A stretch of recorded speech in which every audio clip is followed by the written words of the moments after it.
Okay, so last time we talked about first and second declension adjectives. We're going to hit it again because I only got through the masculine version and we didn't talk about some of the other details. And we also need to put nouns and adjectives together and see how all that works. So here's what we're going to do. We're going to talk about noun and adjective agreement, and then we're going to look at an adjective and we're going to talk about the three different forms that you're going to see for first and second declension adjectives in, say, a dictionary. And then we're going to look at how to decline those based on what you already know. You already know how to decline these. So it's not new information. It's just using it for a different kind of word. Instead of using it for a noun, you're using it for an adjective. But it's the same declensions. So you've already learned it. This is going to be a lot of review for the declension part of it, but the adjectives are something that you need to be very familiar with and understand how they work and what they do in the sentence and where to put them in relation to the noun as a general rule, not a hard, fast rule, because in Latin there really are no hard, fast rules. But anyway, except for that there's no hard, fast rules. That's a hard, fast rule right there. So anyway, here we go. So our adjectives describe nouns always. They don't describe verbs. They don't describe adverbs. They don't describe anything but nouns. Nouns and pronouns, okay? So we have to match case, number, and gender for our adjectives and our nouns. So if you have a noun that is nominative, feminine, and plural, okay, your adjective is going to have to be nominative, feminine, and plural. So if I give you the word for woman, femina, and just for making this interesting, let's make this, let's make it a genitive plural, feminarum, okay? So it would be of women is basically how you would translate that without context. We haven't gotten there yet, but just take my word for it. Okay, so we know that this is feminine. We know that it's genitive, and we know that it's plural. Now, if I want to put, say, the word for good with woman, I have to match case, number, and gender with the noun. So my adjective is going to have to be feminine, genitive, and plural. We haven't gotten there yet, but I'm going to write it up on the board, and in a minute we're going to talk about the ins and outs of declining your adjectives and so on and so forth. But if we wanted to say the good woman, bonarum, okay, this is also feminine, genitive, and it's plural. Okay, they have to match. There's no such thing as an adjective not matching case, number, gender with its noun.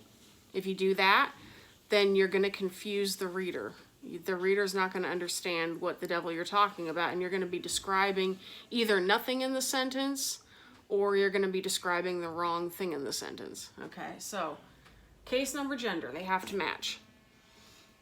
In your dictionary, if you are looking up a first or second declension adjective, let's say you want to look up the word for happy. Okay, the word for happy is litus. Okay, in the masculine. Litus, lita, litum. These are your three genders. Okay?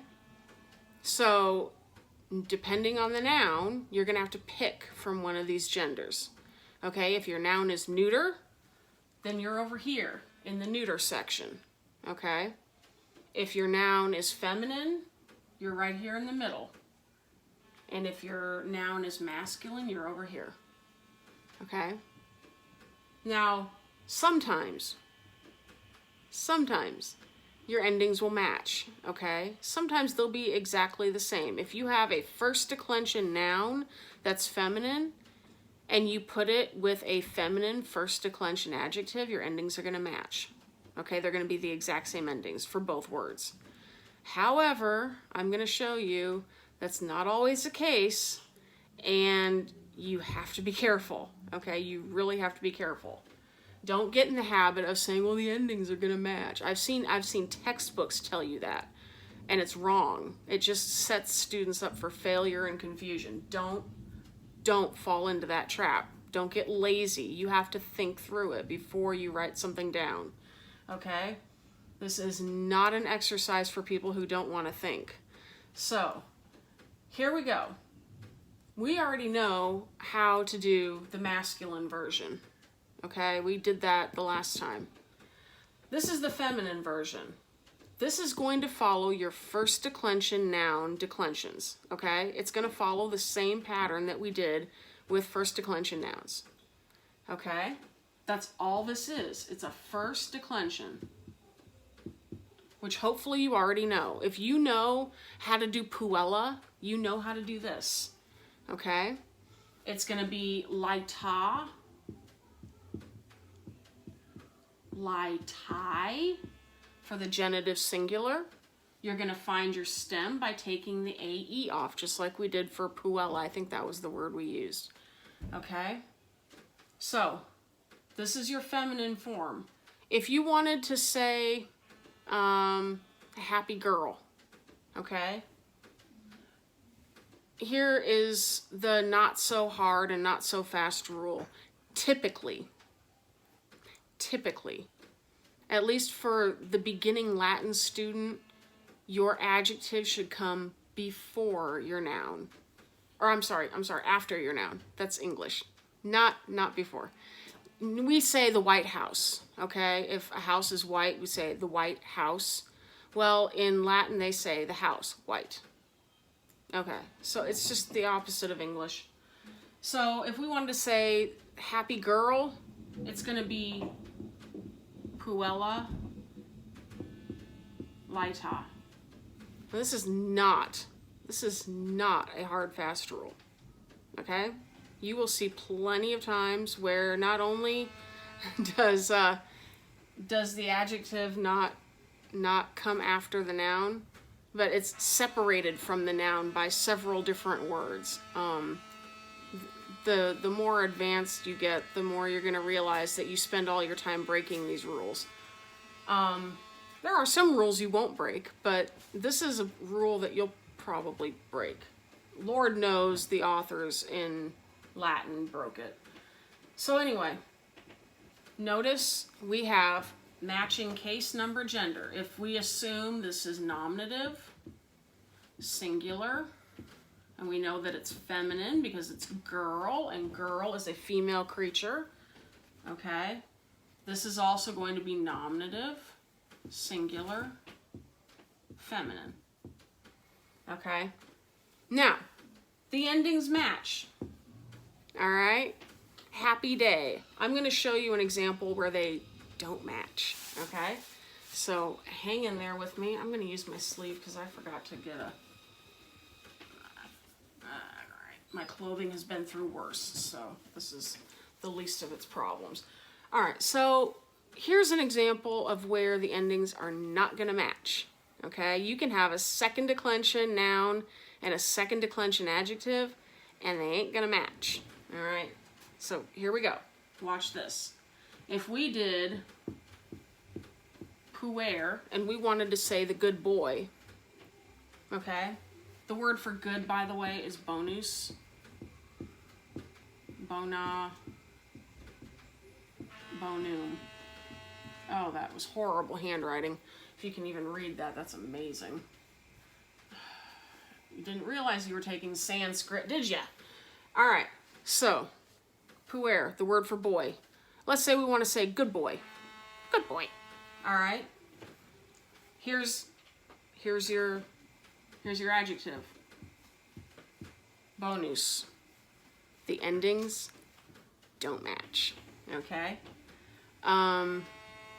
It's the same thing with say, let's do one of our masculine exceptions for the first declension. Let's do poeta. Okay, this is a masculine first declension. All right, it's one of the exceptions, one of the pain exceptions that I talked about. If we wanted to say the happy poet,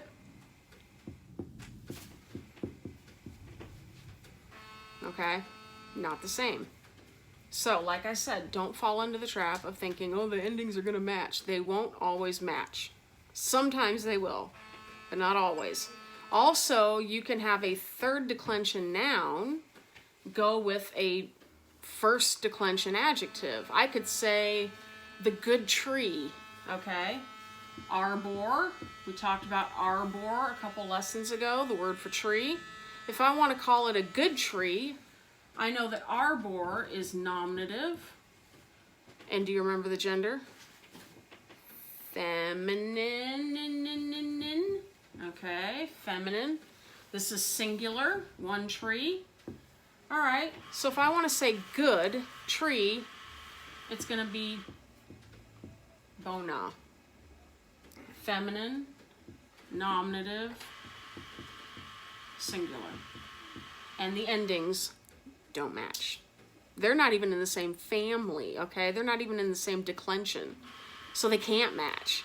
And I've seen students try to make the endings match by trying to change the declension of one of the words. It didn't work that way, kids. So, just some examples. That's what you're up against. This stuff up here is easy. You already know how to do all of that. It's just applying it to an adjective rather than a noun. It ain't anything new, okay? So, you can handle it. It's learning the rules of adjectives that you have to get cozy with at this point. And the rules are they have to match case, number, gender, okay? And you have to know 3 different forms that your adjective can take. And just when you thought that the ER ending second declension nouns were the only time you're going to have to worry about keeping or losing an E, watch this. We have ER ending second declension and first declension adjectives too. Okay, and this is going to be a memorization thing for you. If we wanted to say pretty or beautiful, I'll just say pretty because it's shorter than writing out beautiful. The word is pulcre. Pulcra. Pulcrum. Let's move that guy over. Pulcrum. Pretty. Okay? Notice the E is gone. Okay? It's not pulchera, pulcherum. Okay? And as you decline this, it goes from pulcher to pulchree. Okay? So it's another one of those times where you have a second declension that loses the E. Okay, and the only way you know that is either A, you memorize the genitive of this particular adjective, or B, you memorize the 3 different forms. Now in your dictionary, it will give you at least the feminine form to tell you, hey, it loses the E. Or it keeps the E if it's an adjective that keeps the E, okay? But if you're taking a test, you can't look it up in the dictionary, so you're gonna have to know it. Memorization is your friend, okay?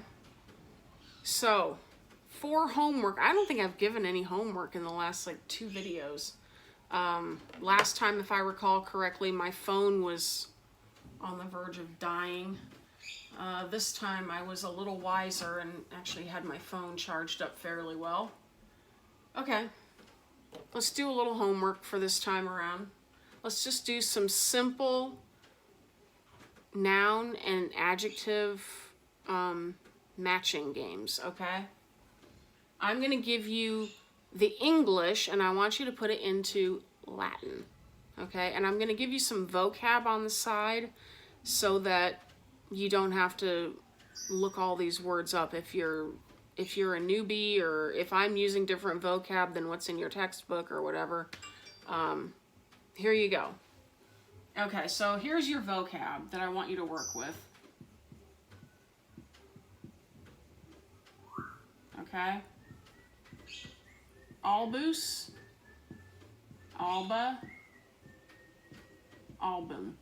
And yes, we get the word album from this, okay? We also get Albuquerque, okay? Albuquerque, New Mexico. Albuquerque is 100% Latin for white oak, okay? So, here we go.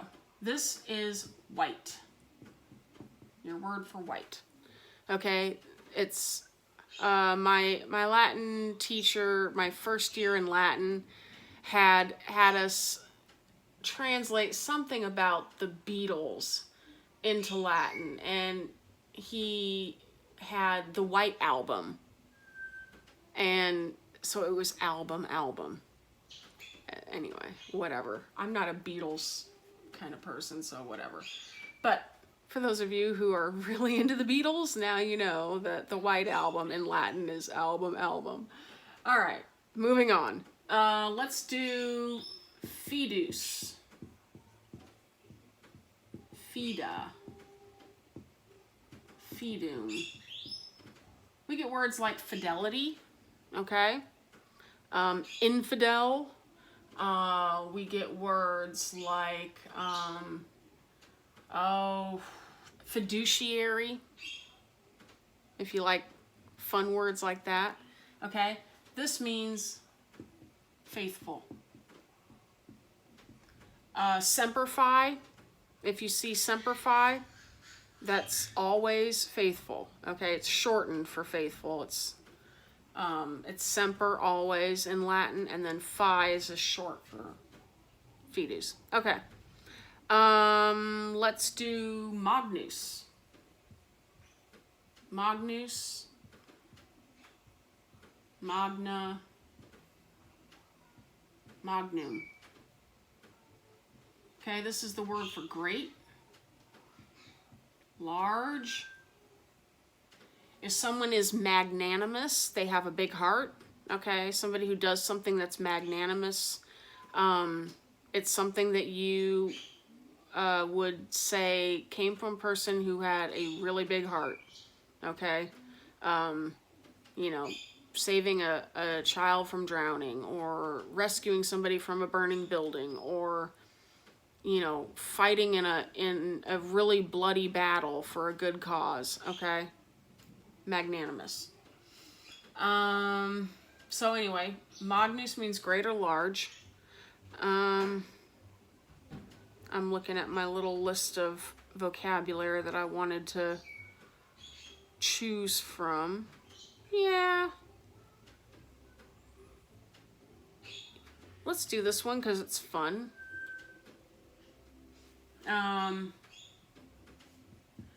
Umidus, umida, umidum. This means moist, okay, or damp, something along those lines. Humid. Think humid when you see that word, okay? Also, we used litus earlier. A way to remember that litus means happy is we get the word elated from that word. So litus, lita, litum means happy, and we get the word elated from it. All right. Bonus, we get the word bonus from bonus. And there are probably other words, but off the top of my head, they're just not coming. I'm extremely tired right now. It's been a long day. So here we go. Let's put some sentences together. Here's your vocab for the adjectives. Okay? That's your vocab for new adjectives. And here's what we're going to do. Remember, there's no word for the. Okay, so don't bother.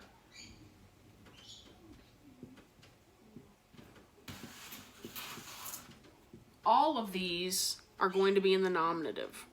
Every single one. All nominative. For now. Okay? For now. We're just trying to get our feet wet, and I want to give you bite-sized pieces. I don't want you watching these videos and feeling more confused than what you felt when you started them. Okay? I'm trying to make this as pain-free as possible because sometimes Latin is really hard for people. It's incredibly hard, especially if you're not necessarily a language person. So trying to make this doable for the person who maybe struggles. Let's do the faithful woman. I gave you woman earlier. The word for woman is femina. Feminae. Okay? And remember that your adjective is going to come after your noun. So it's going to be the woman, faithful. Okay? The, what was it? The tree, large. Okay? Just go with it for now. You can break all your rules later, but for right now, follow the traditional format and paradigm that they give you. Okay? So, third one. Let's do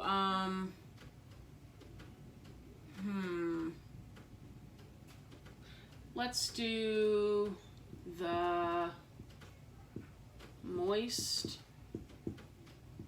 grass. And no, you've never had the word grass, at least not from me. It's herba,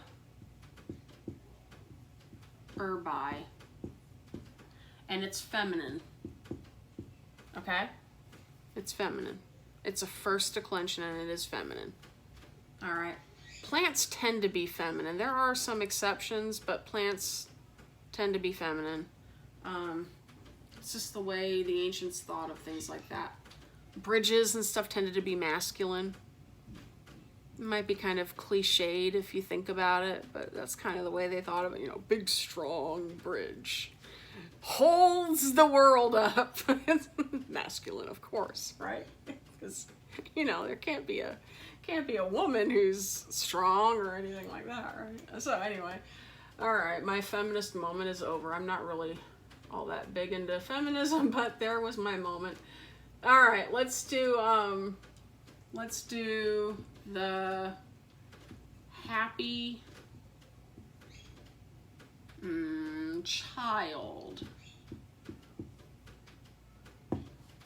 Okay, I don't know if you remember, the word for child is liber. Liber-e. Do not do libri, otherwise you're gonna have the happy book. Books can't be happy, okay? So, this is what I want you to do for next time, okay? Put these into Latin, use the vocab, case, number, gender. The case should be easy because I told you they're all going to be nominative. But you do have to work out the endings because not all of these endings are going to match, okay? Okay, so there you have it. Next time we'll do the homework, we'll go over it, and we will go back and look at I stems very briefly, and then we're going to hit fourth conjugation. And then guess what? You've learned all the conjugations in the present tense. And then you get to move on to the imperfect. So, yay. All right.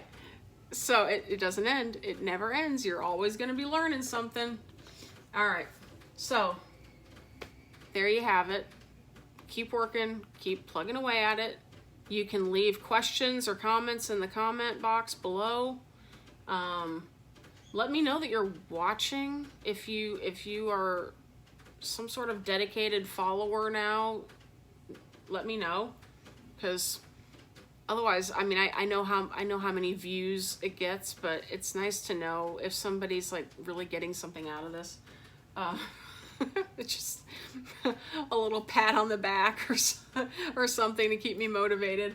Anyway, yeah. So if you're a dedicated watcher and this is helping you, let me know, because I'd like to know if I'm striking a chord with anybody. So far, I've had one person, which was nice, because yeah, it's nice to know that this is actually coming in handy for people.